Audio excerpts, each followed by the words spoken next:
If you consider that perhaps we are, in fact, each one of us like a single cell in a body. Your body is made up of trillions of cells. The human body is made up of 7 billion cells. If you consider that the human race is a single body, and each individual person is like a single cell in that body, then what I see as the challenge in life, it seems to me that the human body is more or less paralyzed. If you look at a body that's paralyzed, and they try, part of that person is trying to get their muscles to move, and you think, well, I'm going to try to feel the muscle, and I'm trying to imagine my hand, like if the person's arm is paralyzed, I'm going to try to imagine my arm raising up, because that's how it works. That's how it works when we're not paralyzed. You just imagine your arm raising up, and your arm raises up. Something in you says, okay, arm raise, and then you imagine the arm raising, and it does it. Because all of the cells and all the nerves in your body work together to make that thought into physical reality. But when a person is paralyzed, if your arm is paralyzed, then those nerves, those connections between your mind and the nerves to the muscles are broken, and somehow it doesn't work. And you can still try to think, you still try to picture, okay, arm raise, and you try to picture your arm raising, but it doesn't work because there's broken connections there. That's what happens, as far as I can tell, when a person is paralyzed. And fortunately, I never have been paralyzed, but I have certainly woken up, or even just been sitting for a while, when a part of an arm or a leg has what we call fallen asleep, in which case the circulation was cut off, or the nerves were cut off, and suddenly it's like you're paralyzed temporarily. You try to say, okay, raise, come on arm, raise up, and it doesn't work, because the nerves have been pinched off temporarily, and they've always been restored after a few seconds or minutes with me, and that's a thing to be thankful for. But I know what it feels like to try to make a normal movement and get no response. And that's how I see society.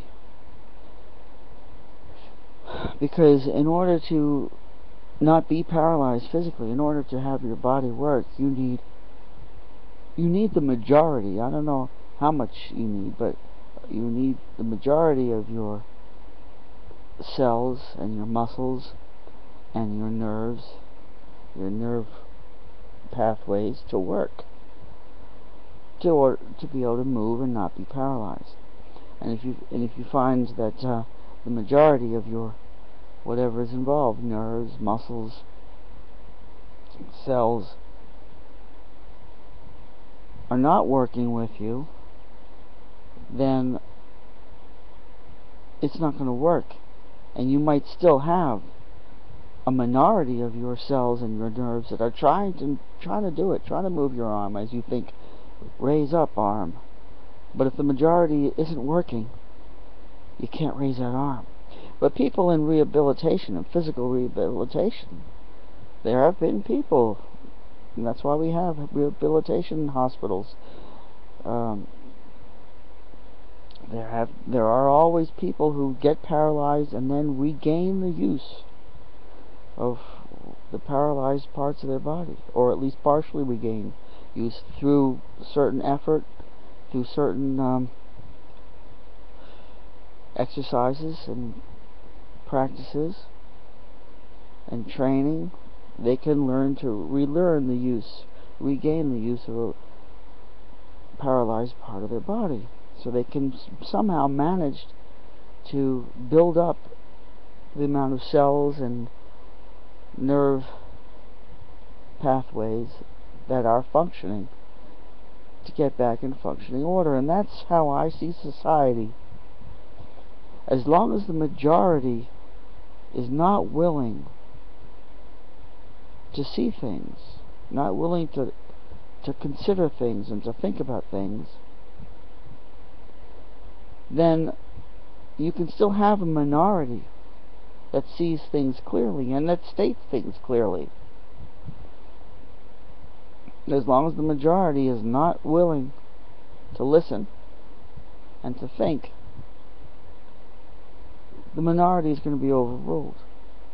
So you can be telling the absolute truth, you can be thinking absolutely clearly, you can be presenting absolute irrefutable evidence.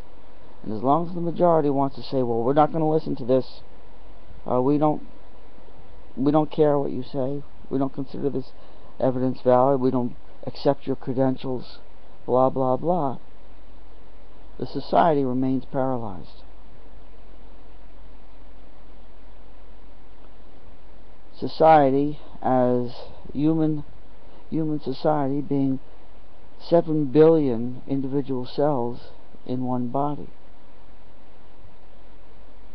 each one of us being an individual cell. So you can be one of the individual cells that does function properly, that does think clearly and see the truth and look for the truth and understand the truth.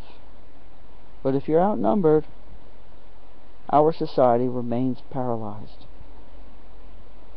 And that's the truth. That's the actual situation of the society we live in. We remain paralyzed as long as the majority decides to close their minds. That's what it's about.